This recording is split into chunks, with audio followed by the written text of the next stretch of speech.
তোমাদের দেখা সেই পুরনো ডাব্লিউডাব্লিউই আর নেই।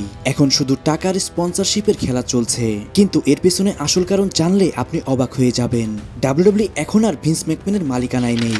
এখন ডাব্লিউডাব্লিউ কিনে নিয়েছে টিকেও গ্রুপ।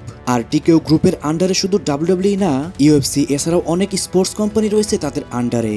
কিন্তু সমস্যা শুরু এখান থেকেই। টিকিটের দাম অস্বাভাবিকভাবে বেড়ে গেছে, রিং এন্ট্রেন্স এবং কি কমিটি টেবিলের ওইখানেও স্পন্সরশিপের লোগো দিয়ে একদম ভরে গেছে, যার কারণে ডাব্লিউডাব্লিউ হারিয়েছে তার পুরনো রূপ। চারিদিকে শুধু স্পন্সরের লোগো, টাকার প্রমোশন।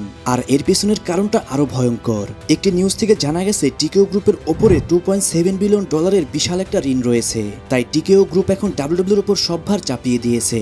যে করেই হোক না কেন এইভাবেই তারা সমস্ত টাকা ডাব্লিউডাব্লিউ থেকেই উঠিয়ে নিবে। এমনকি রিউমার এটাও শোনা যাচ্ছে 18 মাসের মধ্যে ট্রিপল এসকেও ক্রিয়েটিভ পাওয়ার থেকে সরিয়ে দেওয়া হবে। ডাব্লিউডাব্লিউ ফ্যানদের জন্য সবসময় একটা ইমোশনের জায়গা। বর্তমানে টিকেও যা যা করছে এসব দেখে সমস্ত ফ্যানরাই অনেক বেশি বিরক্ত। গাইস, আপনি কি মনে করেন বর্তমানে ডাব্লিউডাব্লিউর অবস্থা নিয়ে অবশ্যই কমেন্টে জানান।